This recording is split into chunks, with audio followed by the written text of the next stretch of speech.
Taqleed. Bismillah ar-Rahman ar-Rahim. Salamun alaykum wa rahmatullahi wa barakatuh. Everyone wants to be a good person. They like good deeds and dislike bad ones, and try to find out which deeds are good and which are bad. In our religion, Islam, the section that deals with the do's and don'ts is called fiqh.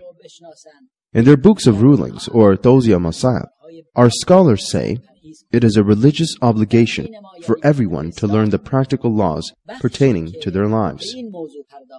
In other words, they must learn a significant amount of the practical laws, which explain the responsibilities and duties. One can learn the practical laws in one of two ways, concise or extended. The extended method of learning is when one enters the Islamic seminaries and learns the laws thoroughly with their reasons and sources, and ultimately reaches the level of ijtihad. One who learns the practical laws in this way, or can derive the practical laws from their sources, is called a mujtahid. The second method of learning is the concise method, in which one learns only what is necessary for his or her life. As you all know, in the last days of his life, Imam Khomeini was in the hospital. There, his doctors learned an important lesson. He said, "Whatever your opinion may be, I will act accordingly." This is the meaning of taqleed, or following. Marjas follow the doctor's opinions in their field of specialty. In other words, when it comes to health issues, the marjas are the muqallids. Islam primarily wants us to derive the practical laws from their sources, and not to follow what others have understood from these sources. However, when one cannot learn the practical laws in that way, the only other way is to refer to a specialist in that field.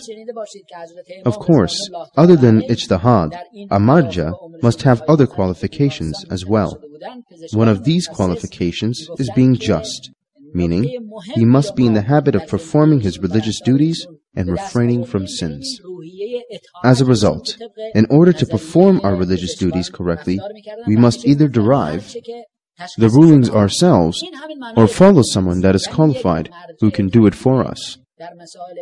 When following a marja, a common question is that, how can we get hold of the verdict of a marja?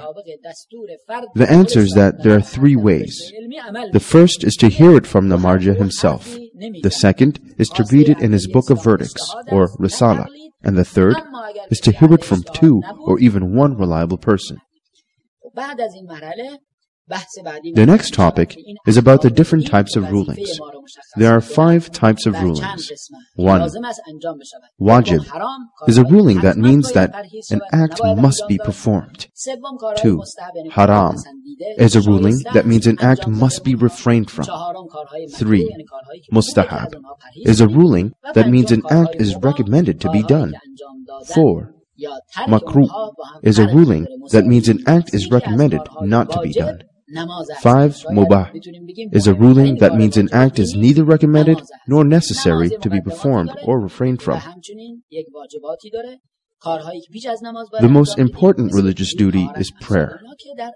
Prayer has certain preparations, wajib parts, and rulings that we will cover in this CD, inshallah.